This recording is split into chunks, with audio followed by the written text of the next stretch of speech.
Pagi itu, matahari baru saja menggeliat di balik atap seng pasar tradisional timur. Asap dari gerobak makanan, bau amis ikan segar, dan suara para pedagang beradu harga menghidupkan denyut ekonomi rakyat kecil. Namun di antara kehidupan yang sederhana itu, bayang-bayang hitam bernama Germo menyelimuti pasar. Pria bertubuh kekar, bertato di leher, dan mengenakan jaket kulit sobek itu berjalan seperti raja. Semua pedagang yang melihatnya langsung menunduk, beberapa buru-buru merogoh uang keamanan sebelum diminta.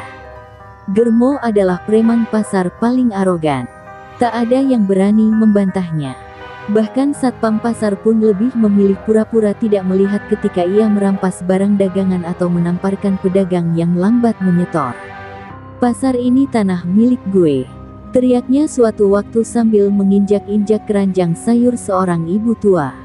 Ia selalu datang pagi-pagi, bukan untuk belanja, tapi menebar teror demi menunjukkan kekuasaannya. Namun pagi itu, Germo menghentikan langkahnya di depan sebuah gerobak soto reyot di pojok pasar. Gerobak itu sederhana, nyaris tak menarik perhatian. Di belakangnya berdiri seorang pria tua berambut putih, mengenakan kaos lusuh dan celana panjang hitam pudar. Wajahnya tenang, nyaris beku. Dialah Pak Wirya, penjual soto yang selalu sendiri, tak pernah bicara dengan siapapun. Sotonya pun jarang laku, tapi ia tak pernah mengeluh. Germo mendekat, mengisap rokoknya dengan angkuh. Saat melewati gerobak soto, ia merasa sesuatu menyentuh pipinya, cairan hangat, seolah diludahi. Ia berhenti, memegang wajahnya, dan menatap Pak Wirya dengan mata membelalak. "Lu, ngeludah ke gua barusan, ya?" Suaranya tajam seperti cambuk. Pak Wirya hanya menatapnya sebentar, lalu kembali mengaduk kuah soto, tak berkata apa-apa. Diam itu menyulut api kemarahan Germo. Tanpa pikir panjang, ia menendang gerobak soto hingga terbalik. Kuah panas mengalir di tanah, mangkuk-mangkuk pecah berserakan. "Gua tanya baik-baik malah ngelunjak lu, ya, kakek sialan," teriaknya sambil mendorong tubuh Pak Wirya hingga jatuh membentur tiang. Orang-orang menjerit kecil, tapi tak satu pun mendekat. Mereka hanya menonton dengan wajah penuh ketakutan. Pak Wirya terdiam di tanah. Darah menetes dari pelipisnya. Tapi yang lebih mengerikan bukan lukanya, melainkan cara dia menatap Germo. Tatapan itu dingin, tajam, seperti mata seseorang yang pernah melihat kematian, dan mungkin membunuhnya. Germo sempat terdiam sepersekian detik, seperti ada sesuatu dalam dirinya yang mundur, tapi egonya lebih kuat. Ia meludah ke tanah lalu pergi sambil mengumpat.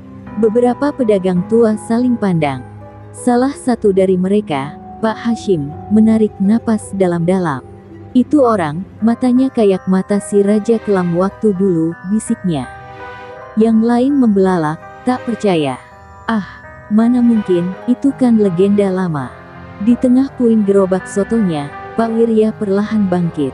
Ia meraba pelipisnya yang berdarah, lalu menatap langit pagi yang mulai cerah. Angin pagi meniupkan sisa kuah sotonya yang tercecer. Tapi dalam hatinya, badai lama mulai bangkit.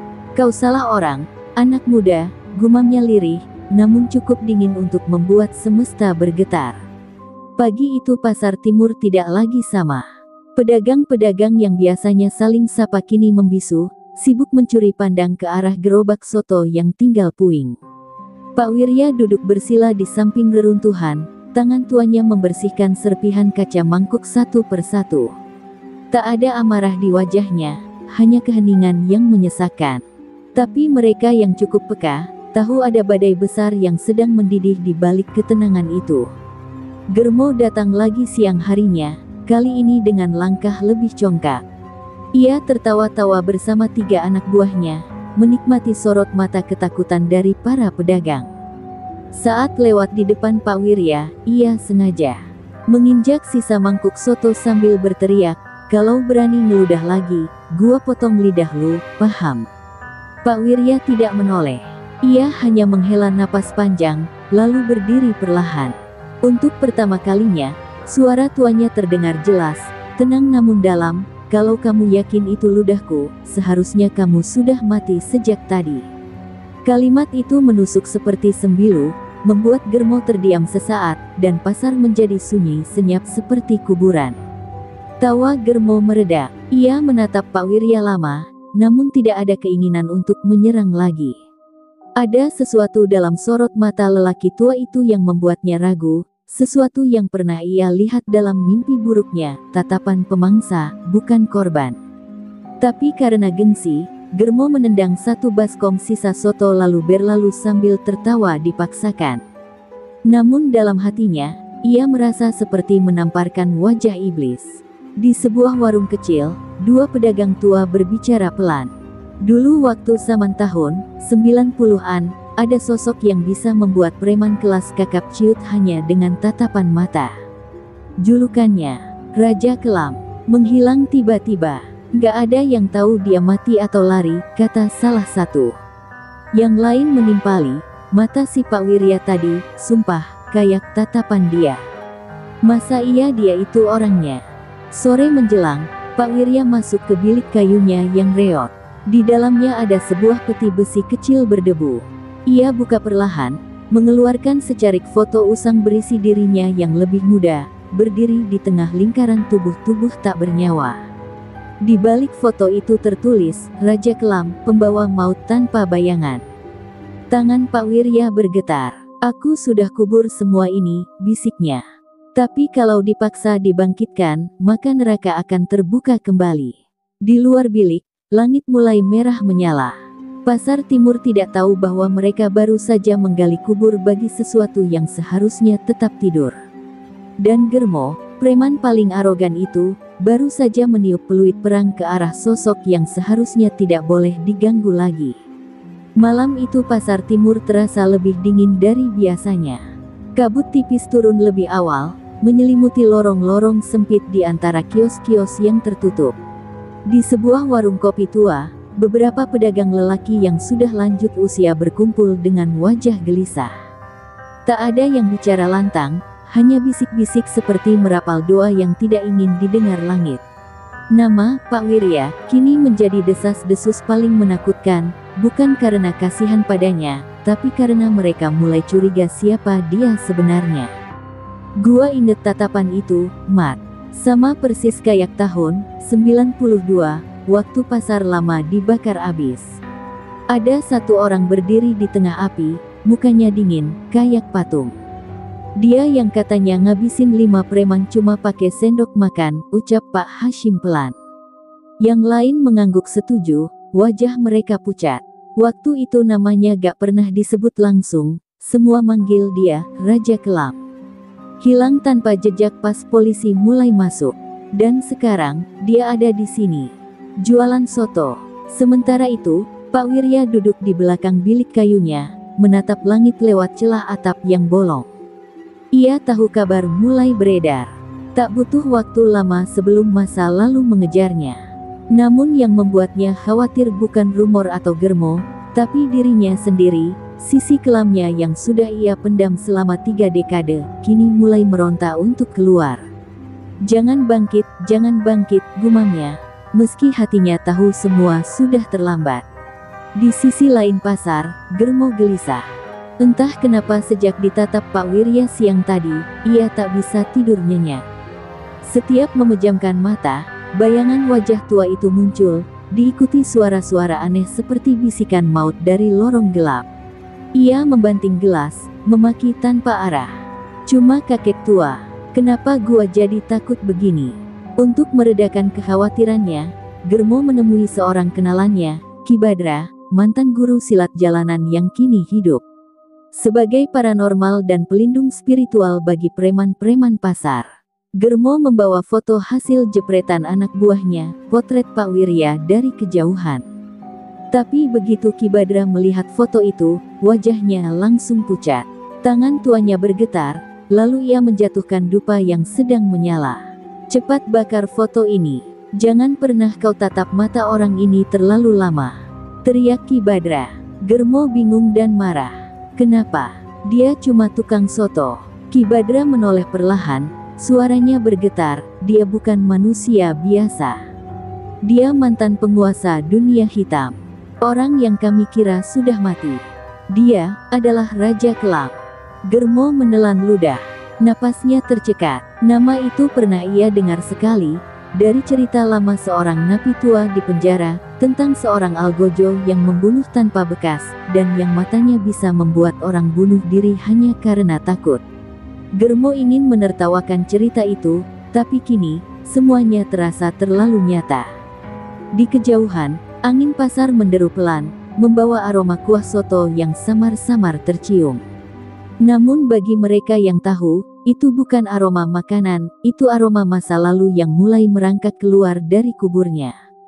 Fajar menggeliat pelan di pasar timur, tapi hari itu tak ada aroma soto dari pojok biasa.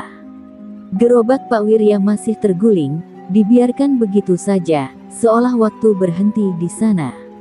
Pedagang-pedagang yang biasanya lewat kini melangkah memutar, takut menatap langsung ke bilik kayu yang gelap. Pak Wirya tak muncul seharian. Tapi di dalam bilik itu, lelaki tua tersebut tengah duduk bersila di depan peti besi, membisu seperti patung batu. Di tangannya tergenggam sebilah belati hitam dengan ukiran kuno yang dulu pernah mengakhiri banyak nyawa. Pak Wirya menatap senjata itu lama, dan setiap goresannya seperti membuka luka lama yang belum sembuh. Ia teringat masa ketika darah mengalir seperti air, ketika ia berdiri di atas tumpukan mayat dan disebut penguasa paling kejam di dunia gelap. Ia dulu tak kenal ampun. Tapi semua berubah setelah satu kejadian, satu kesalahan. Ia membunuh seseorang yang ternyata tak bersalah, seorang anak muda polos yang hanya salah waktu dan tempat. Sejak hari itu, ia melepaskan segalanya dan menghilang. Jadi tukang soto bukanlah pelarian, melainkan penebusan. Namun kini, luka yang ia sembuhkan dengan waktu kembali menganga. Tatapan Germo dan tindakan brutalnya membangkitkan rasa yang sudah lama ia kubur. Rasa itu bukan sekadar amarah, tapi naluri predator, insting bertahan dari dunia yang tak mengenal belas kasih. Dan Pak Wirya tahu, jika insting itu kembali menguasainya, maka ia tidak akan bisa menghentikannya lagi. Ia bisa membunuh tanpa ragu lagi. Sementara itu, Germo mulai menyusun rencana. Ia tidak bisa diam setelah mendengar dari Ki Badra. Kalau dia benar Raja Kelam, gua harus nyerang duluan sebelum dia nyari gua, ucapnya dengan wajah tegang. Ia mengumpulkan anak buahnya dan memerintahkan untuk mengawasi setiap gerak-gerik Pak Wirya. Namun dalam hatinya sendiri, Germo merasa takut, perasaan yang belum pernah ia kenal seumur hidupnya. Di sore hari, Bu Sri, pedagang jamu yang sudah lama tinggal di pasar itu, berani masuk ke bilik Pak Wirya. Ia membawa air hangat dan makanan ringan. "Pak, semua orang mulai takut. Mereka bilang Bapak bukan orang biasa," ucapnya lirih. Pak Wirya tidak menjawab, hanya memandang cermin kecil yang retak. "Saya tidak ingin menjadi siapa-siapa lagi, Bu. Tapi mereka terus menggali, padahal yang mereka bangkitkan bukan cuma saya, tapi juga neraka itu sendiri." Bu Sri menangkap sorot mata Pak Wirya. Bukan sorot dendam, bukan juga kesedihan, tapi kehampaan yang menakutkan, seperti jiwa yang pernah tenggelam terlalu dalam di lautan darah dan tak sepenuhnya kembali utuh. "Kalau saya harus kembali, bukan untuk membunuh, tapi untuk mengakhiri semuanya," ucap Pak Wirya lirih. Suaranya bukan ancaman, melainkan peringatan bagi dunia. Langit mulai menghitam meski belum malam. Angin berhembus dingin, membawa aroma hujan yang tertahan. Di kejauhan, terdengar suara sepatu bot yang menapak cepat di atas jalanan pasar. Germo dan anak buahnya mulai bergerak, tapi mereka tak tahu, yang sedang mereka datangi bukanlah pria tua biasa, melainkan luka lama yang tengah membuka diri, siap menelan siapapun yang mengusiknya. Malam turun seperti jubah kematian di pasar timur. Angin bertiup lebih keras, membawa suara-suara lirih seperti bisikan dari alam yang tak kasat mata. Di sebuah rumah kosong di pinggiran pasar, Germo duduk bersila dengan gelisah. Di depannya, Ki Badra mulai menyalakan dupa dan menggambar lingkaran ritual dengan darah ayam hitam. "Kau yakin ingin membangunkan kekuatan ini?" tanya Ki Badra pelan, suaranya serak. Germo mengangguk cepat. Kalau dia beneran Raja Kelam, gua gak bisa lawan pakai tangan kosong. Ki Badra menarik napas panjang. Ia tahu apa yang akan ia panggil bukan sekadar makhluk, melainkan energi jahat yang sudah lama dikurung karena terlalu berbahaya. Namun demi menjaga harga diri Germo, ia mulai merapal mantra kuno. Lingkaran mulai bergetar, nyala lilin menari tak wajar. Asap menghitam dan ruangan terasa seperti ambruk ke dalam tanah. Germo mulai pucat, tapi ia menahan diri. Lalu dari kegelapan, terdengar suara tawa rendah yang mengerikan, tawa makhluk yang sudah lama tertidur dan kini bangkit karena dipanggil. Sebut namaku, bisik suara itu dari balik asap tebal. Ki Badra terdiam, tubuhnya menggigil. Roh penebas malam, penghuni dimensi ke-13, kami panggil kau untuk membungkam Raja Kelam. Serunya. Api di sekeliling mereka seketika menyala tinggi, dan dari dalam lingkaran muncul bayangan besar bertanduk dengan mata menyala merah. Germo menatapnya dengan campuran takut dan takjub. Namun makhluk itu tidak menyerang. Ia hanya menatap Germo dan berkata dengan suara yang menusuk tulang, "Aku akan membantumu, tapi semua punya harga. Kau akan menang, tapi jiwamu akan kutagih." Germo, yang dibutakan rasa takut dan ego, langsung mengangguk. "Ambil apa aja, asal dia musnah," katanya lantang. Maka perjanjian pun dimeteraikan, dan malam itu, iblis tua turun ke dunia manusia, bukan untuk menyelamatkan siapapun, tapi membawa lebih banyak darah. Sementara itu, Pak Wirya duduk dalam diam di biliknya. Ia tahu, ia bisa merasakannya. Udara berubah. Dulu, ketika ia masih Raja Kelam, ia mempelajari cara merasakan aura dari dunia lain. Dan malam ini, aura itu begitu kental, pekat seperti darah basi. Ia membuka peti besi yang selama ini terkunci rapat dan mengeluarkan sebuah jubah hitam lusuh. Baju lama yang dulu ia kenakan saat menghabisi 7 preman dalam satu malam. Tangannya gemetar ketika menyentuh jubah itu. Ia tidak ingin kembali. Ia sudah mencoba menjadi manusia biasa. Tapi sekarang, ia sadar, kejahatan yang datang bukan hanya manusia, melainkan makhluk yang tak pernah ia harapkan akan bangkit kembali. "Kalian benar-benar memaksa aku kembali jadi iblis," gumamnya lirih. Ia menggulung jubah itu dan menyelipkan belati hitam di balik bajunya. Di luar, hujan mulai turun rintik-rintik. Petir menyambar, menyinari pasar yang perlahan menjadi medan perang tak kasat mata. Germo tersenyum di tengah kegelapan, merasa dirinya sudah memegang kekuatan tak terkalahkan. Ia tidak tahu bahwa dengan memanggil iblis untuk membunuh satu, ia justru sedang melepaskan 2 iblis yang jauh lebih kejam, makhluk dari neraka, dan makhluk yang satu lagi, bernama Pak Wirya. Hujan turun deras mengguyur pasar timur, membasahi setiap sudut yang dulu terasa hidup, kini berubah muram dan menegangkan. Petir menyambar-nyambar seperti menyulut ketegangan yang sebentar lagi akan meledak. Germo berdiri di bawah tenda rongsok, bersama anak buahnya, mengenakan jaket hitam dengan lambang baru yang mereka buat semalam. Di baliknya, sesosok makhluk tinggi berbayang gelap berdiri diam tanpa suara, sang iblis tua hasil pemanggilan malam sebelumnya. Matanya menyala merah, dan napasnya seperti uap panas dari dasar bumi.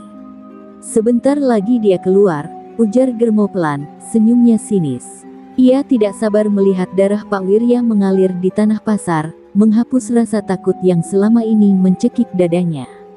Tapi di kejauhan, dari balik kabut dan hujan, sosok yang mereka tunggu akhirnya muncul. Pak Wirya melangkah perlahan, mengenakan jubah hitamnya yang menutupi tubuh kurus renta, tapi tatapannya bukan tatapan seorang lelaki tua biasa. Semua preman menegang. Beberapa bahkan tanpa sadar mundur satu langkah. Aura Pak Wirya menggetarkan nyali, dingin dan menindas seperti waktu yang berhenti. Sang iblis tua menggeram rendah, menatap Pak Wirya dengan rasa ingin memangsa. Tapi yang terjadi kemudian membuat semuanya terpaku. Pak Wirya membuka bagian dalam jubahnya dan menancapkan belati hitam ke tanah. Seketika, tanah di bawah mereka bergetar halus. "Kau bangkit dari dunia gelap, tapi kau tidak kenal aku," ucap Pak Wirya lirih, tapi suara itu menggema seperti gaung di dalam dada siapapun yang mendengarnya. Iblis itu menggeram lebih keras, lalu melompat ke arah Pak Wirya, cakarnya terhunus. Namun hanya dalam satu gerakan cepat, terlalu cepat untuk dilihat, Pak Wirya sudah berada di belakang makhluk itu. Dan darah hitam menyembur dari pundaknya. Iblis itu meraung. Germo terkejut. "Apa yang lo lakuin? Dia gak bisa disentuh manusia," teriaknya panik. Tapi Pak Wirya hanya menoleh pelan, "Aku bukan manusia. Aku adalah neraka yang kalian bangunkan kembali." Ia mencabut belatinya, dan simbol di dadanya, simbol Raja Kelam, mulai bersinar samar di bawah hujan. Semua anak buah Germo kini mundur ketakutan, satu bahkan langsung kabur terbirit-birit. Iblis itu membalas, tubuhnya membesar 2 kali lipat, mengeluarkan semburan api dari mulutnya. Pasar Timur berubah jadi kobaran. Namun Pak Wirya tidak goyah. Ia melompat ke atas atap kios, lalu menjatuhkan diri tepat di atas makhluk itu. Pertarungan tak wajar pun terjadi, belati lawan taring, manusia lawan entitas gelap. Tapi siapapun yang melihatnya tahu, lelaki tua itu bukan sedang bertahan hidup. Ia sedang menyelesaikan urusan lama. Langit membara malam itu. Api dan hujan saling berlomba menguasai bumi. Germo berdiri gemetar, melihat makhluk yang ia panggil justru dihancurkan oleh sosok yang ia remehkan. Dan di tengah badai itu, suara Pak Wirya terdengar jelas, bagai kutukan dari alam maut.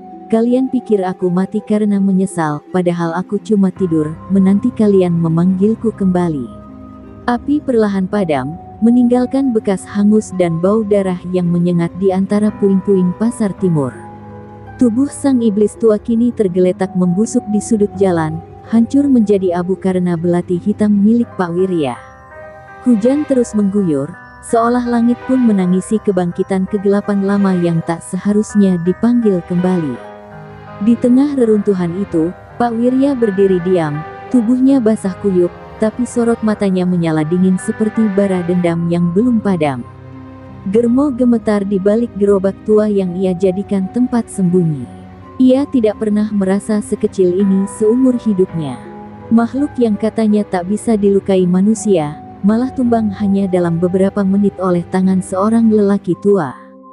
Tapi lebih dari itu, tatapan Pak Wirya tadi menembus pikirannya, seakan melihat ke masa lalu, masa kini, dan akhir hidupnya sekaligus. Ia ingin lari, tapi tubuhnya kaku, jiwanya seperti dipaku oleh ketakutan yang tak bisa dijelaskan. Di sisi lain, para pedagang mulai berdatangan pelan-pelan. Mereka melihat kehancuran pasar dengan wajah bingung dan ngeri. Tapi yang paling membuat mereka terpaku adalah sosok Pak Wirya yang kini duduk bersila di tengah puing, membersihkan belatinya dengan selembar kain putih. Tak satu pun dari mereka berani bertanya atau mendekat. Mereka tahu, malam itu, sejarah gelap yang selama ini hanya dianggap mitos, benar-benar telah bangkit kembali. Busri, dengan langkah berat, akhirnya mendekat. Ia membawa selimut dan secangkir kopi panas. "Pak, kau belum selesai ya?" tanyanya lirih.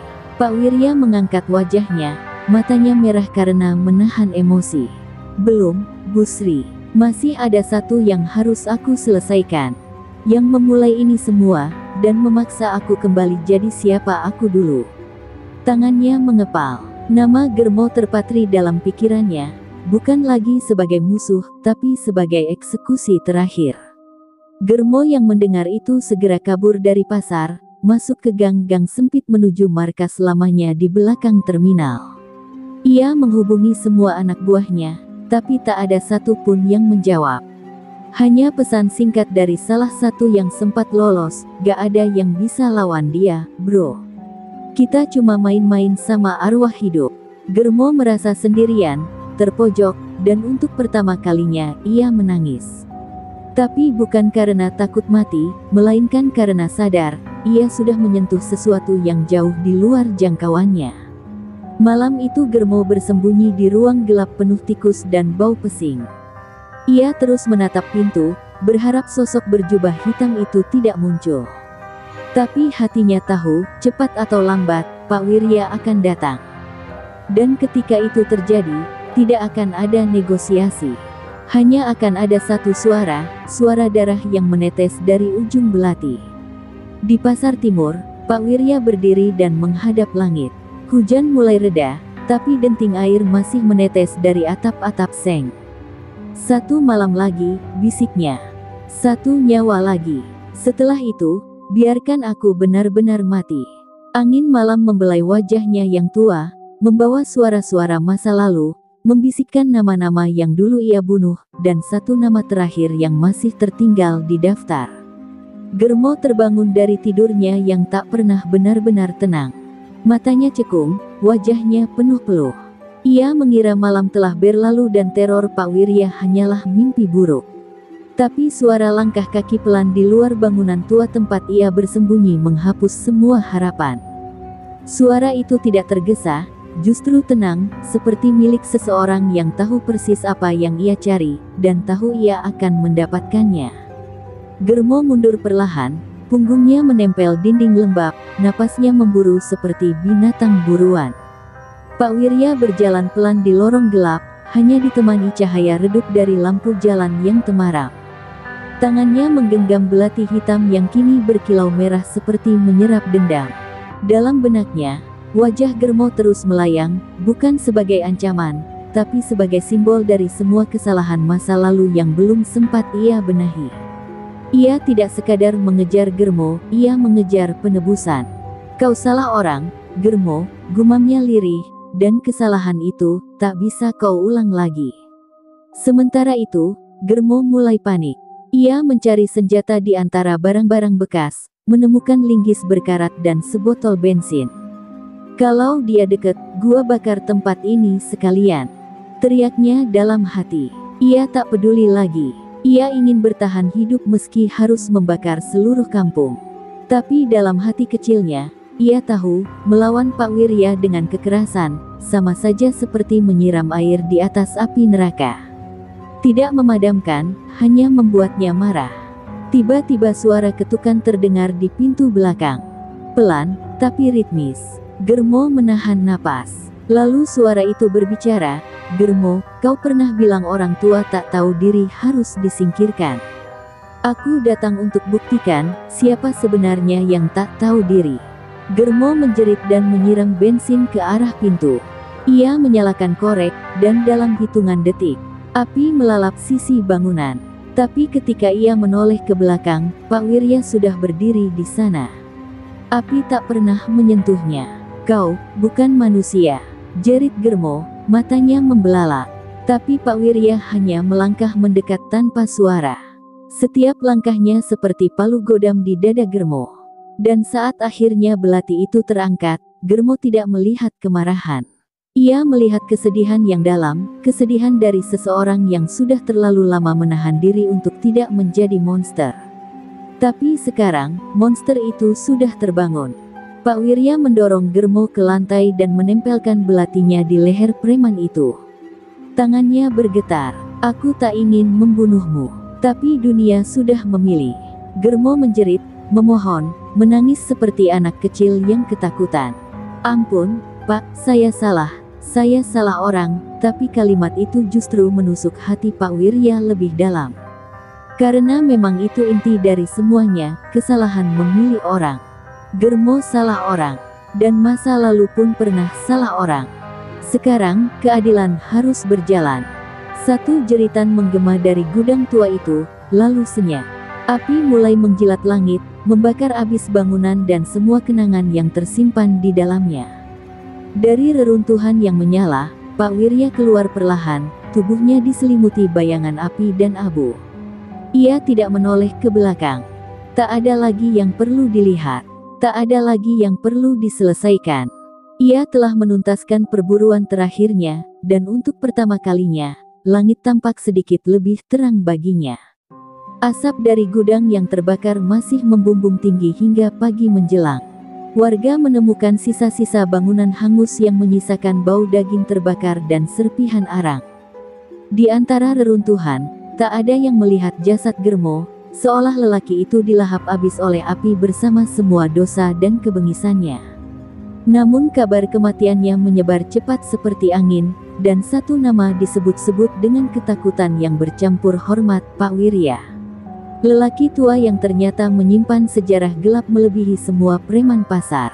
Pak Wirya kembali ke warung sotonya pagi itu, mengenakan pakaian biasa, seolah tak terjadi apa-apa.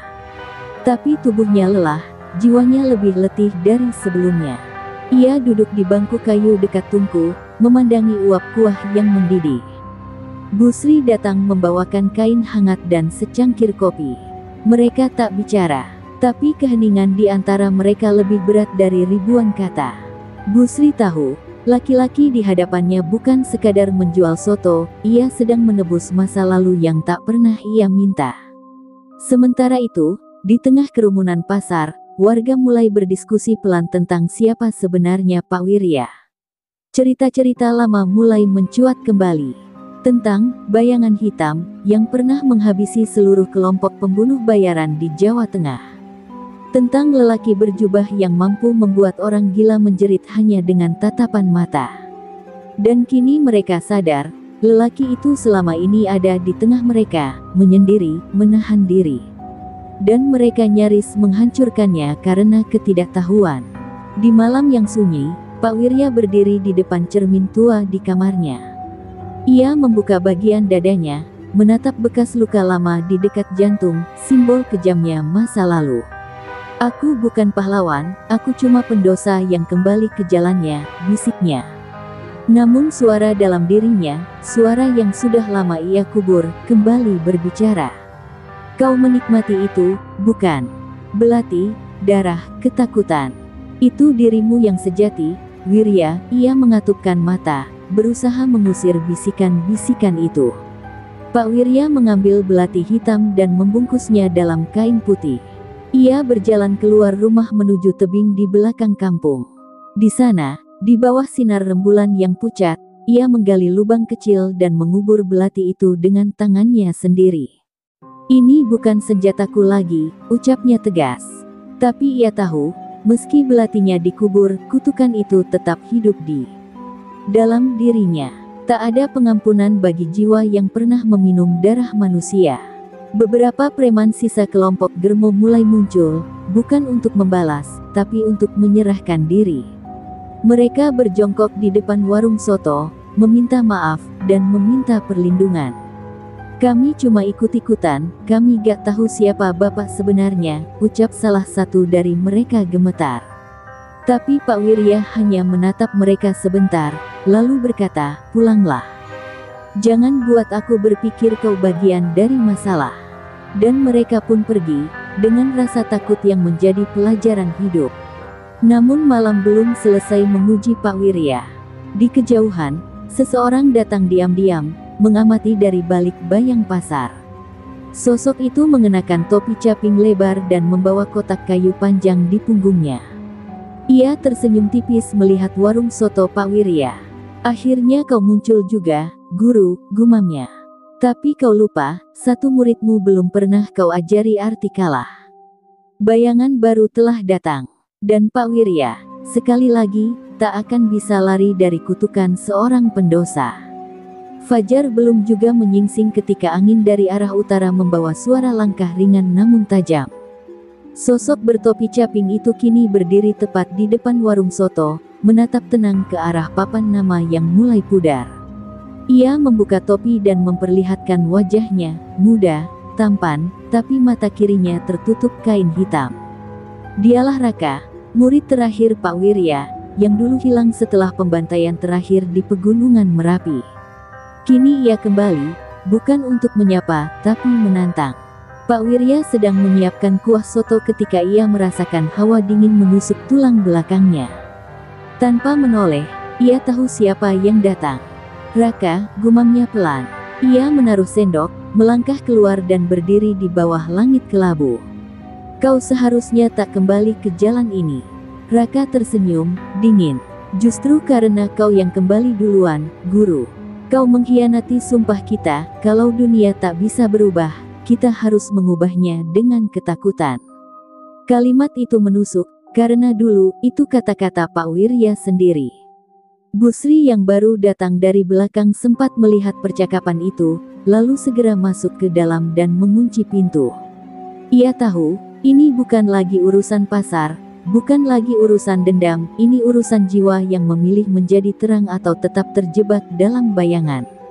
Kedua pria itu berdiri diam seperti patung batu, sebelum akhirnya Raka melepaskan kotak panjang dari punggungnya dan membukanya. Sebuah pedang hitam berurat merah darah dihunus perlahan. "Ayo, Guru, aku ingin tahu, apakah kau masih bisa membunuh tanpa menyesal?" Pak Wirya menarik napas dalam, lalu menoleh ke tumpukan kayu di samping warung. Ia mengambil satu papan kayu yang ternyata menyimpan belati hitam yang katanya sudah dikubur. "Belati itu tak pernah bisa dikubur, Nak.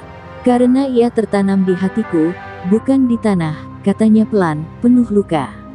Dan dengan satu gerakan, ia membuka baju bagian atasnya, memperlihatkan tubuh penuh luka-luka masa lalu. "Kalau ini harus jadi akhir, biarlah jadi akhir yang menebus semuanya." Pertarungan pun dimulai.